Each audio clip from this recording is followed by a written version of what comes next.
EMP Series Revolution, Episode 14. When Lieutenant Saunders returned to the post, he decided to keep his recent encounter with Carl Fairley to himself. Truth be told, he already had his suspicions about Captain Crawford. In his mind, things weren't adding up properly. He also had hoped that someone connected to the man that had recruited him to help in the investigation of Major Stillman would somehow find and contact him. He wanted to know more about Carl and the people he was working with before he passed judgment on them. Jacob Smith was on duty on the train platform. He sat quietly on a bench reading a newspaper.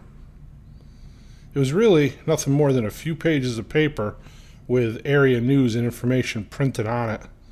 A local printing company had just finished assembling an old typeset printing press and began publishing the weekly newsletter. Jacob looked over and above the page to watch as Captain Crawford walked out of his office, heading for the diner. Jacob looked down the street toward the trading post and saw that Levi Connolly was watching him as well. Levi gave Jacob a nod and proceeded to walk toward the diner. Inside the diner, Crawford was joined by Lieutenant Saunders, as Levi sat at the counter, close enough to hear most of the conversation between the two men. It was clear that Captain Crawford was pushing him to close the investigation into the explosion that took place in town the other day. His mind was made up as to who committed the crime which resulted in the murder of two innocent people and the injury of several others. Crawford was committed to pinning it on Carl Fairley, and he wanted Saunders on board. "It just doesn't add up, Captain. It doesn't fit," was the response to Crawford.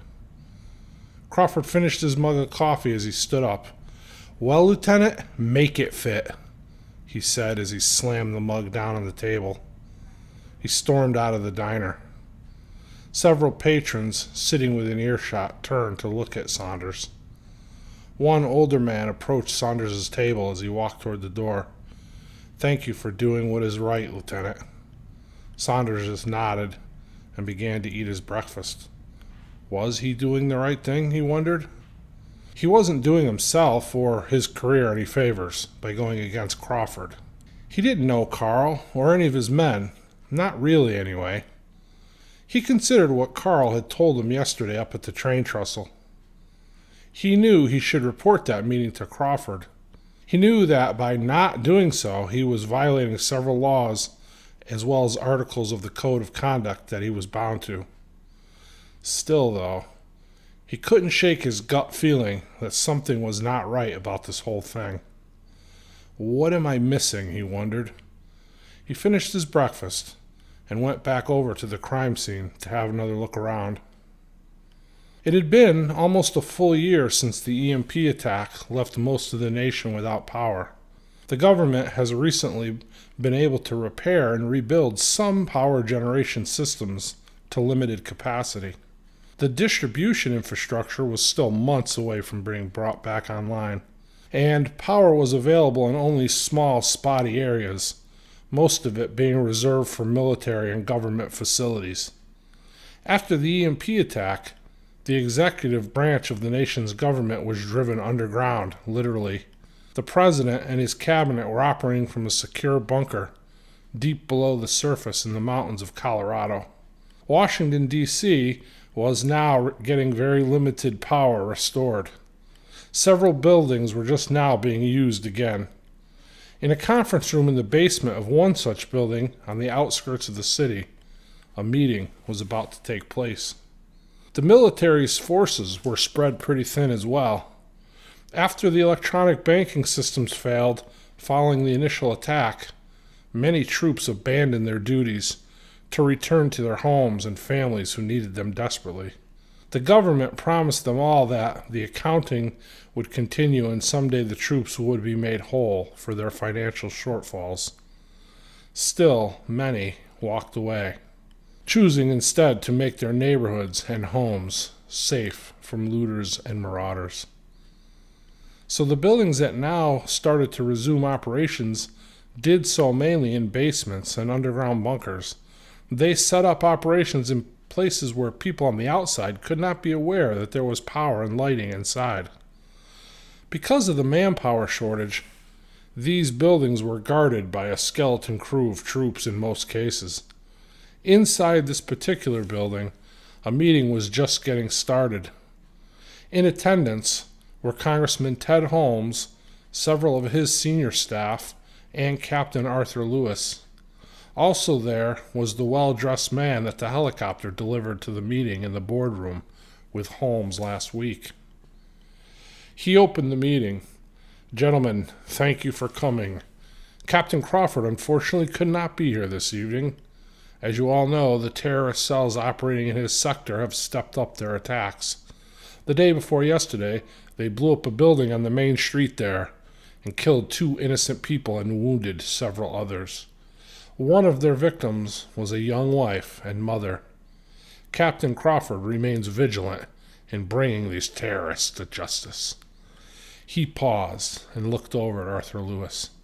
"Captain Lewis, I know the leader of these terrorist cells is one of your men, or at least he was until recently. I'm going to count on your assistance in bringing him in.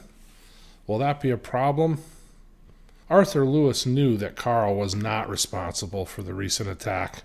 In fact, he was pretty sure that the military command under Captain Crawford had perpetrated the attacks themselves in an effort to turn the citizens against Carl and his group. He was also almost certain that this man leading the meeting, known to the group only as Mr. K, was one of the men pulling the strings on the puppet that is Captain Crawford.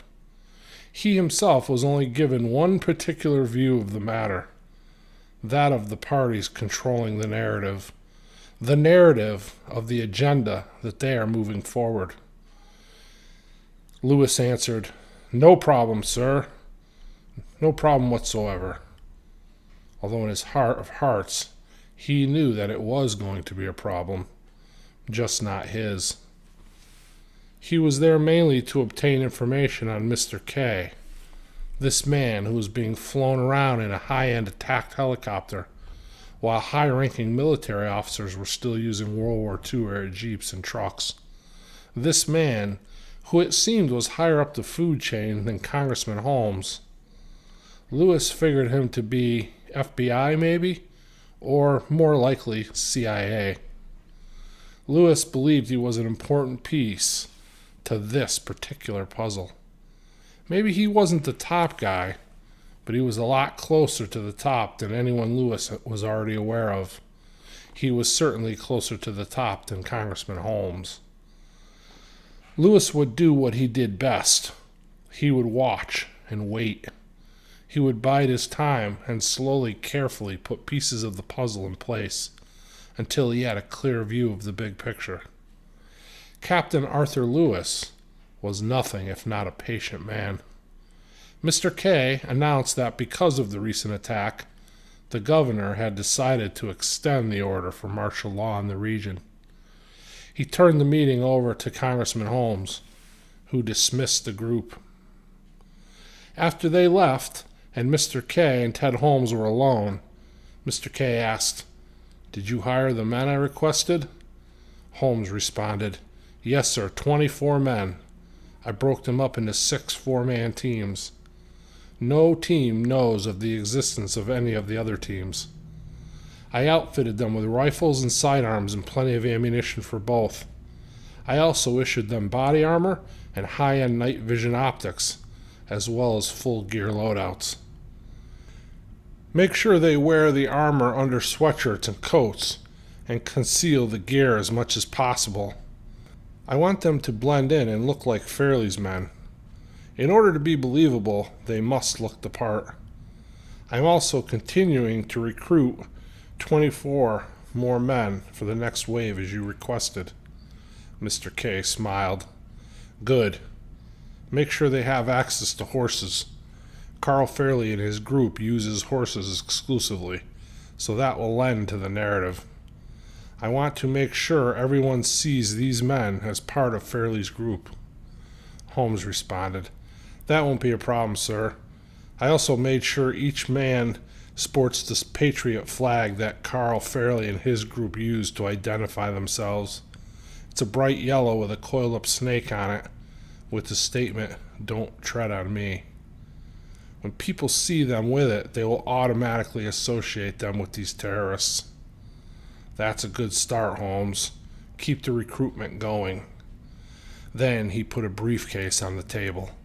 There's enough gold in here to pay each man the initial commitment we promised, as well as to buy the horses and anything else they will need. We will see how loyal the townspeople will be to the terrorists after this. Holmes smiled. Mr. K continued, Remember, not a word of this to anyone. The less people that know, the more real the effect will be. Right now, you and I and my group are the only ones that know. Let's keep it that way. Holmes responded, Yes, sir. Back in the mountains some 23 miles south of where Carl and his group set up camp in the woods, a lone rider crested the ridge and looked down at the town and the river valley below. He looked to the northwest, where he could see the power line trail that led toward the church. He knew that he should not be here in this region. He had a million reasons to turn and run. However, something, a force greater than himself, led him here. Roger climbed down off his horse and sat with his back against a large tree, facing out over the ridge into the valley below. The sunshine felt good on his face, and he rolled a smoke. He didn't know why he came back. He only knew that he had to.